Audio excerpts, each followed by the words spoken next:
All right, all clear at the top end of the racetrack. Doug Kalitta and Josh Hart rolling into the burnout box.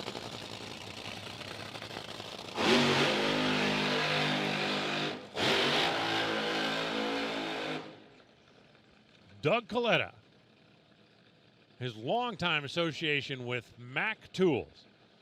DHL, Kalitta Motorsports, of course, Clean Harbors, you can see, very, very prominently logoed on the front of that car. And for Josh Hart, for R&L Carriers, now hiring CDL driver, looking to make a move. Check in with the folks at R&L Carriers. Josh Hart in the back of his wing says anything is possible, and he is living proof of that. Started a business down in Florida working with and around hot rods. Got involved in drag racing, had a lot of success in A-Fuel. When he decided to make the step up to Top Fuel, went to the first race he ever attended and won it. No kidding.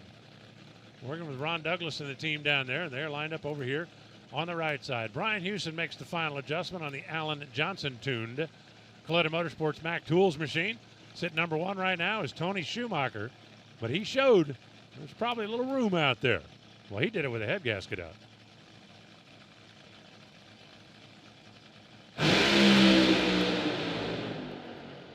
Doug drives into smoke, 3.745, 326 miles an hour for Josh Hart.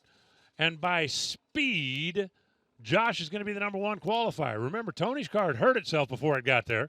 He only went 307 miles an hour, but Josh Hart, 3.745, 326. Speed gets him number one. Joe. Down here with Ron Douglas, number one at the moment. You guys have really been fighting this season. That's got to make you feel pretty well.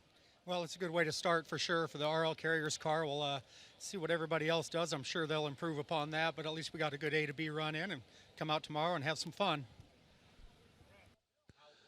Just looking at the numbers as we go back and take a look at the replay, 8th mile numbers between Tony Schumacher and Josh Hart. Tony was about 2.5 hundredths quicker, which means if he had had the speed, if the thing held on to the finish line, probably runs a 71, maybe a 72. But it didn't. And you know what they say, right? Woulda, coulda, shoulda,